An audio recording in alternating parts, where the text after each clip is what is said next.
You know, there's some people that don't want you to get well. There are people here in this church that when they got saved, accepted Jesus as Lord of their life, people got mad at them.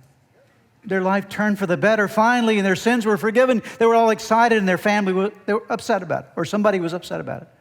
See, I will tell you the truth. Not everybody's going to be excited when you start getting better. Some people don't want you to get better. And that's part of this story here, because now we followed the sequence, especially in this last story. We moved from the son to the father, but there's one more character in the story that we can't miss. That's the older brother. Because he hears all this celebration, and he what's going on here? There's a party happening, and what's transpiring? And someone told him, well, your brother has come home. He was dead and is now alive. He was lost and found, and your dad's so excited about it. And all he could feel was anger and resentment toward his brother and toward his father. Think about that. There's a reason for this. The reason that he's angry, the reason that he's bitter toward his dad especially, was the fact that he thought like a servant. He didn't think like a son. He said, I've worked for you, Dad, all my life, and you've never given me anything. And he lived a mindset of works instead of a mindset of grace.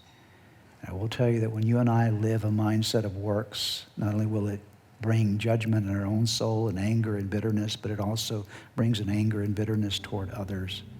Because the thing that cures life, that allows us to experience compassion and kindness toward others, is the grace that we've experienced in our own lives. Having experienced grace, we become people of grace. When we don't know grace, we don't know how to give grace. So this older brother did not understand it, and he had listen to me, this older brother had just as much of a problem as the younger brother. It was just different, okay? It was just different. He wasn't as good as he thought he was. Why? Because he expressed his sin. He just expressed it in a different way. The younger brother expressed it one way, the older brother another way, but both of them were lost and needed to be found.